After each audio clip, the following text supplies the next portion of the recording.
ঢালিউডের জনপ্রিয় নায়ক সালমান শাহের মৃত্যুর ২৯ বছর পর আদালত অবশেষে হত্যা মামলা পরিচালনার নির্দেশ দিয়েছেন।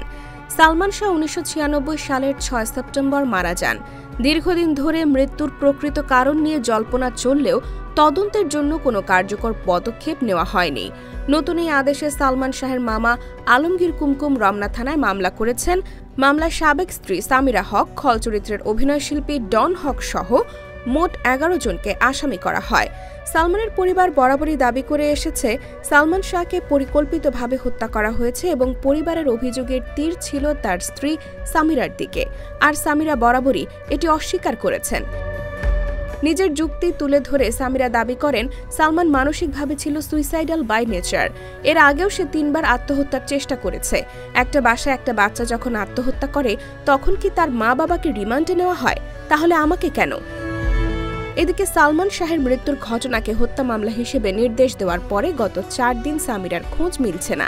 সামিরা যে ফোন নম্বর ব্যবহার করতেন তা বন্ধ পাওয়া যাচ্ছে। সরাসরি এবং হোয়াটসঅ্যাপ কোথাও তার সঙ্গে কথা বলা সম্ভব হচ্ছে না। অপরদিকে মামলায় অভিযুক্ত ডন হককে টানা কয়েকদিন ফোন কল ও খুদে বার্তা দেওয়ার পরও তিনি কোনো সাড়া দেননি।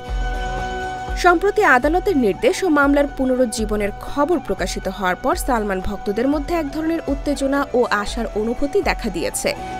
সালমান শাহের সমর্থকরা দীর্ঘদিন ধরে এ হত্যাকাণ্ডের নেপথ্যে রহস্যের সত্য উদ্ঘাটনের অপেক্ষায় ছিলেন।